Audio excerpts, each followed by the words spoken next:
نحمده ونصلي على رسوله الكريم اما بعد فاعوذ باللہ من الشیطان الرجیم۔ درود شریف پڑھ لیجئے۔ اللہم صل علی محمد وعلی آل محمد کما صلیت علی ابراہیم وعلی آل ابراہیم انک حمید مجید۔ اللہم بارک علی محمد وعلی آل محمد کما بارکت علی ابراہیم وعلی آل ابراہیم انک حمید مجید۔ آج ماشاءاللہ آن لائن اکیڈمی کی جانب سے میں سیرت النبی کورس کروا رہی ہوں آپ لوگوں کو۔ 10واں لیکچر ہے۔ آج ہم پڑھیں گے غزوہ احد کے بارے میں انشاءاللہ تعالی، اور اس سے پہلے ہم نے 9ویں لیکچر میں پڑھا تھا غزوہ بدر کے بارے میں، اور اس وقت کیا معجزات ہوئے اور صحابہ اکرام نے کس طرح اپنی جان کے نذرانے پیش کیے تھے۔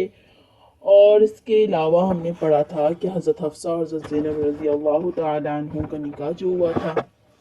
اب ہم پڑھیں گے غزوہ احد کے بارے میں۔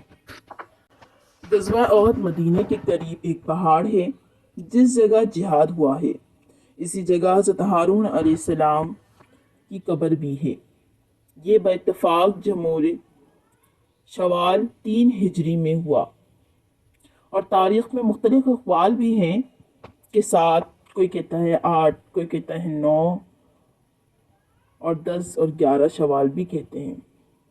بدر کی شکست خوردہ مشرکین نے سال بھر کے بعد جب کچھ ہوش سنبھالا تو حرارت انتقام بڑھنے لگی، اور اس مرتبہ نہایت اہتمام سے مدینے پر چڑھائی کا ارادہ کیا، اور اس غرض کے لیے 3000 نوجوان کا لشکر پورے ساز و سامان کے ساتھ مدینے کی طرف بڑھا، جن میں 700 زر ہیں اور 200 گھوڑے اور 3000 اونٹ تھے، اور 14 عورتیں بھی اس غرض کے لیے ساتھ تھیں کہ مردوں کو غیرت دلائیں اور اگر بھاگے تو لعنت ملامت سے شرما دے۔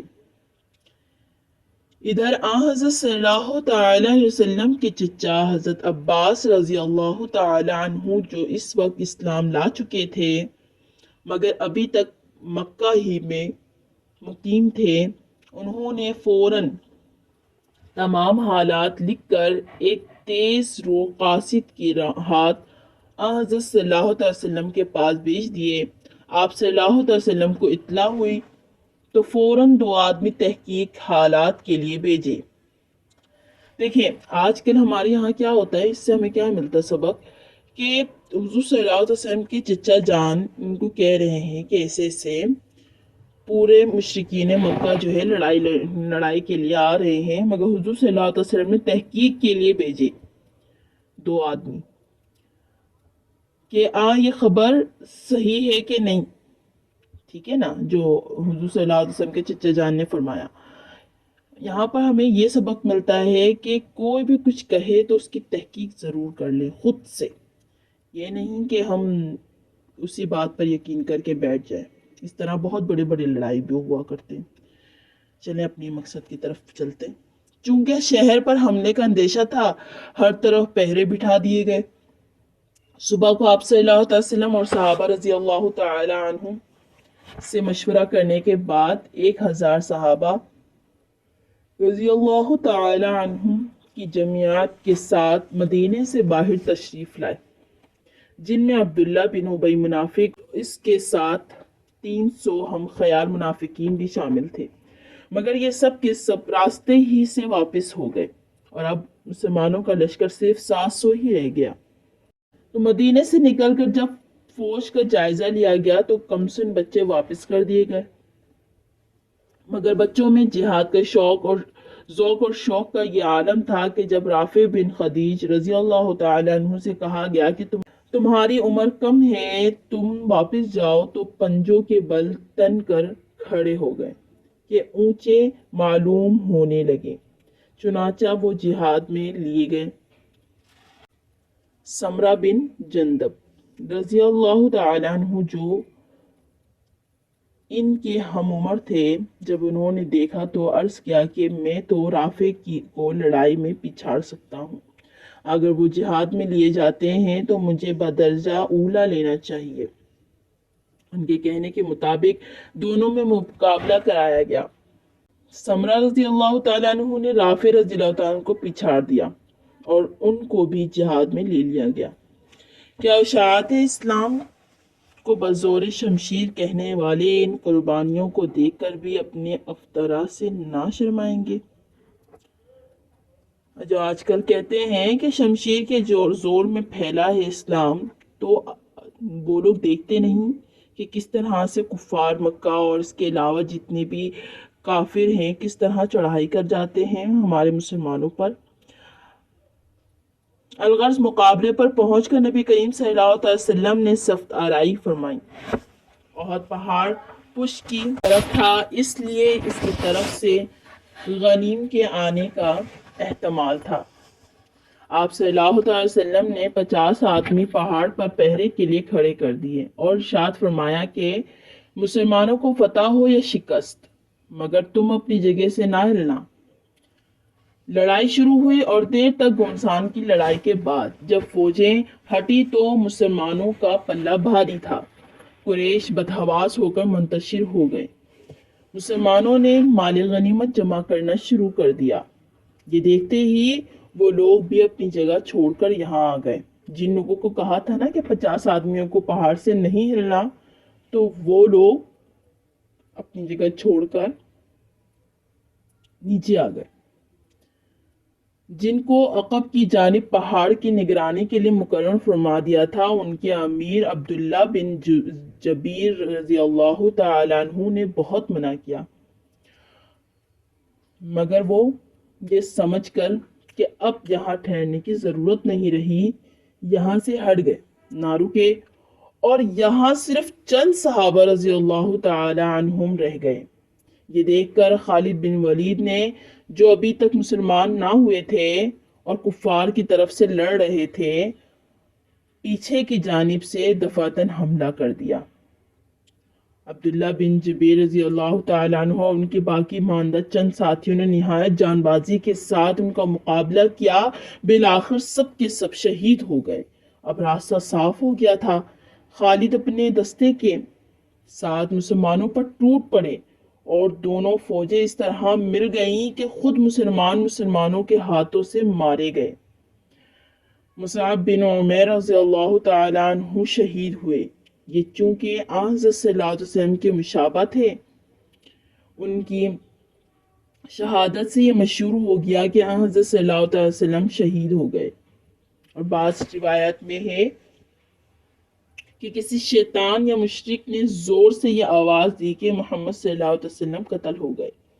اس خبر کا مشہور ہونا تھا کہ مسلمانوں کی فوج میں مایوسی چھا گئی، بڑے بڑے بہادروں کے پاؤں کھڑ گئے، لیکن بہت سے جان نثار لوگ اس وقت بھی برابر سرگرم قتال تھے، یعنی لڑ رہے تھے۔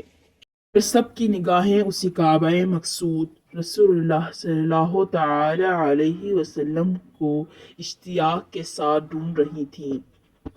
سب سے پہلے حضرت کعب بن مالک رضی اللہ تعالی عنہ کی نظر آپ صلی اللہ علیہ وسلم پر پڑی تو انہوں نے خوشی سے پکارا کہ مبارک ہو رسول اللہ صلی اللہ علیہ وسلم یہاں بخیر و عافیت تشریف فرما ہے۔ یہ سنتے ہی صحابہ رضی اللہ تعالیٰ عنہ آپ صلی اللہ علیہ وسلم کی طرف دوڑ پڑے، مگر ساتھ ہی کفار نے بھی سب کی طرف سے ہٹ کر اسی جانب رخ کیا۔ کئی مرتبہ آپ صلی اللہ علیہ وسلم پر حملہ ہوا، مگر آپ صلی اللہ علیہ وسلم محفوظ رہے۔ ایک مرتبہ جب کفار نے ہجوم کیا تو ارشاد ہوا، کون مجھ پر جان دیتا ہے؟ حضرت زیاد بن سکن رضی اللہ تعالیٰ عنہما 4 اصحاب کے آگے بڑھے، سب کے سب نہایت دلیر جان بازی کے ساتھ شہید ہو گئے۔ جب زیاد رضی اللہ تعالیٰ عنہ زخمی ہو کر گرے تو ارشاد فرمایا کہ ان کا لاشا قریب لاؤ۔ لوگ اٹھا لائے۔ اس وقت تک کچھ جان باقی تھی، قدموں پہ منہ رکھ لیا اور اسی حالت میں جان دے دی۔ سبحان اللہ۔ قریش کے مشہور بہادر عبداللہ بن قمیہ صفوں کو چیرتا ہوا آگے بڑھا اور حضرت صلی اللہ تعالی علیہ وسلم کے چہرہ انور پر تلوار ماری، جس سے خود کی 2 کڑیاں چہرہ مبارک میں گھس گئیں اور ایک دندان مبارک شہید ہو گئے۔ حضرت صدیق اکبر رضی اللہ تعالی عنہ خود کی کڑیوں کو زخم سے نکالنے کے لیے آگے بڑھے تو ابو عبیدہ بن جراح رضی اللہ تعالی عنہ نے قسم دی کہ خدا کے لیے خدمت مجھے کرنے دو، اور خود آگے بڑھ کر ہاتھ کے بجائے اپنے منہ سے ان کڑیوں کو کھینچا تو پہلی مرتبہ ایک کڑی نکلی، مگر ساتھ ہی ان کے زور سے ابو عبیدہ رضی اللہ تعالی عنہ کا ایک دندان بھی گر گیا۔ یہ دیکھ کر دوسری کڑی نکالنے کے لیے پھر صدیق رضی اللہ تعالی عنہ بڑھنے لگے تو ابو عبیدہ رضی اللہ تعالی عنہ نے پھر دے کر ان کو روکا اور خود ہی دوبارہ اسی طرح سے منہ دوسری کڑی نکالی، جس کے ساتھ ابو عبیدہ رضی اللہ تعالی عنہ کا دوسرا دانت بھی گر گیا۔ آپ صلی اللہ علیہ وسلم ایک گھڑے میں گر پڑے جو کفار نے اس لیے بنایا تھا کہ مسلمان اس میں گریں۔ یہ دیکھ کر جانباز صحابہ رضی اللہ تعالی عنہم آپ صلی اللہ علیہ وسلم پر چھا گئے۔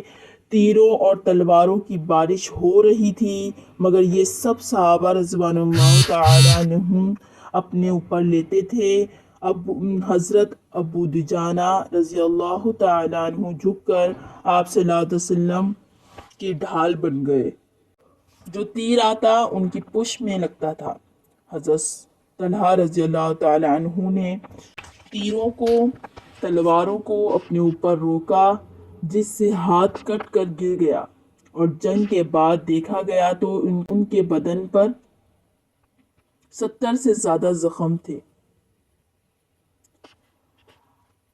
ابو طلحہ رضی اللہ تعالی عنہ ایک ڈھال کے ذریعے آپ صلی اللہ علیہ وسلم کی حفاظت کر رہے تھے۔ آپ صلی اللہ تعالی وسلم جب گردن اٹھا کر فوج کی طرف دیکھتے تو ابو طلحہ کہتے تھے، یا رسول اللہ، آپ سر نہ اٹھائیے، نصیب آدھا کوئی تیر نہ لگ جائے، اس کے لیے آپ سے پہلے میرا سینہ موجود ہے۔ ایک صحابی نے عرض کیا، یا رسول اللہ، اگر میں قتل ہو گیا تو میرا ٹھکانہ کہاں ہوگا؟ آپ صلی اللہ علیہ وسلم نے فرمایا کہ جنت میں۔ ان کے ہاتھ میں کچھ کھجوریں تھیں جو وہ کھا رہے تھے۔ یہ سنتے ہی انہیں پھینک کر سیدھے معرکہ میں پہنچے اور سرگرم قتال ہونے کے بعد شہید ہو گئے۔ یہ قریش بدبخت بے رحمی کے ساتھ آپ صلی اللہ علیہ وسلم پر تیر تلواریں برسا رہے تھے، مگر رحمت للعالمین کی زبان مبارک پر یہ الفاظ تھے، اللہم اغفر لقومی فإنہم لا یعلمون، اے میرے پروردگار میری قوم کو بخش دے کیونکہ وہ جانتے نہیں۔ چہرہ انور سے خون جاری تھا اور سراپا رحمت صلی اللہ تعالی وسلم اس کو کسی کپڑے وغیرہ سے پونچھتے جاتے تھے، اور فرمایا کہ اگر اس خون کا ایک قطرہ بھی زمین پر گر جاتا تو سب پر عذاب خداوندی نازل ہو جاتا۔ اس غزوہ میں کفار کے صرف 22 یا 23 آدمی مارے گئے اور مسلمانوں میں سے 70 آدمی شہید ہوئے۔ اس سال ماہ سفر میں آپ صلی اللہ علیہ وسلم نے 70 صحابہ رضوان اللہ تعالی عنہم کا ایک دستہ اہل نجد کی طرف تبلیغ یعنی 4 ہجری کو تبلیغ اسلام کے لیے بھیجا، جن میں بڑے بڑے علماء صلحاء شامل تھے۔ وہاں پہنچے تو عامر، رعل، ذلوان، عصیہ ان کے مقابلے کے لیے کھڑے ہو گئے۔ بالآخر جنگ ہوئی اور اتفاقاً سب شہید ہو گئے۔ حضرت صلی اللہ علیہ وسلم کو اس سے سخت رنج پہنچا، یہاں تک کہ آپ صلی اللہ علیہ وسلم نے ان لوگوں کے قاتلین کے لیے چند روز صبح کی نماز میں بدعا فرمائی، اور اسی سال یعنی 4 ہجری ماہ شوال میں حضرت حسن رضی اللہ تعالی عنہ کی ولادت ہوئی، اور حضرت ام سلمہ رضی اللہ تعالی عنہ حضرت صلی اللہ تعالی وسلم کے عقد میں آئیں۔ انشاءاللہ تعالی ہم لوگ غزوہ احزاب کے بارے میں پڑھیں گے، اور آج کے لیے کافی ہے۔ آخر دعوانا الحمدللہ رب العالمین۔ دعا کے لیے ہاتھ اٹھا لیجیے اور درود شریف پڑھ لیجیے۔ اللہم صلی علی محمد وعلی آل محمد کما صلیت علی ابراہیم وعلی آل ابراہیم انک حمید مجید۔ اللہم بارک علی محمد وعلی آل محمد کما بارکت علی ابراہیم وعلی آل ابراہیم انک حمید مجید۔ دعا کے لیے ہاتھ اٹھا لیجیے۔ یا اللہ یا اول الاولین ویا آخر الآخرین ویا ذا القوة المتین ویا راحم المساکین ویا ارحم الراحمین۔ اے اللہ، جتنی خیر تیرے علم میں ہیں وہ ساری خیریں ہمارے لیے نصیب فرما۔ اے اللہ، جتنے شرور تیرے علم میں ہیں ان تمام شرور سے ہماری حفاظت فرما۔ اے اللہ، تو ہمیں اپنے علم میں سے علم اور اپنے حلم میں سے حلم نصیب فرما۔ اے اللہ، تو ہمیں کلمے والی زندگی اور کلمے والی موت نصیب فرما۔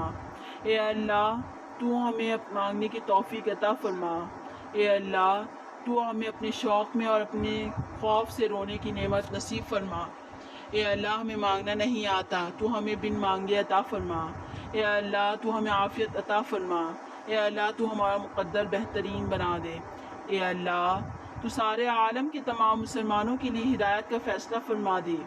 اے اللہ، تو ہمیں حضور صلی اللہ علیہ وسلم کی پکی اتباع نصیب فرما۔ اے اللہ، تو ہمیں حضور صلی اللہ علیہ وسلم والا غم فکر کرن نصیب فرما۔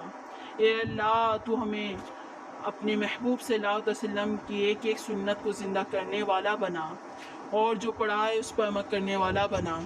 اے اللہ، تو ہمیں جس مقصد کے لیے دنیا میں بھیجا ہے اس مقصد کے لیے پوری امت مسلمہ کو قبول فرما۔ اے اللہ، ہمارے کبیرہ صغیرہ گناہوں کو معاف فرما۔ اے اللہ، گناہوں کی نحوست کو زائل فرما۔ اے اللہ، اپنی ذات عالی کا کامل یقین نصیب فرما۔ یا اللہ، ہمیں نماز پنجگانہ باجماعت پڑھنے کی توفیق عطا فرما۔ اے اللہ، تو ہمیں اخلاص نصیب فرما۔ اے اللہ، ہمیں تقوی نصیب فرما۔ اے اللہ، ہمیں کلمے کی حقیقت نصیب فرما۔ تو ہمیں دنیا کی بے رغبتی اور آخرت کے شوق نصیب فرما۔ تو ہمیں تمام نیک اعمال اہتمام کے ساتھ کرنے کی توفیق نصیب فرما۔ تو بے اولادوں کو نیک اولاد عطا فرما، اور جن کو اولاد دی ہے ان کی اولاد کو نیک و صالح بنا۔ تو بیماروں کو صحت عطا فرما، جو مقروض ہیں انہیں بارکر سے نجات عطا فرما، پریشان حالوں کی پریشانیاں ختم فرما، قیامت تک کے آنے والے مسلمانوں کی کامل مغفرت فرما۔ اے اللہ، تو ہماری دعاؤں کو محض اپنے فضل سے اور اپنے محبوب صلی اللہ علیہ وسلم کے صدقے قبول فرما۔ اے اللہ، جو دعا مانگی ہوئے وہ سب قبول فرما، اور جو مانگنی چاہیے تھی یا رب العالمین انہیں بھی قبول فرما، اور ہمارے فلسطین کی مدد فرما۔ بے شک تو ہی ہے سب سے بڑا، اور سب کے اندر ایمان کو جگا۔ آمین۔ الحمدللہ آخر دعوانا الحمدللہ رب العالمین۔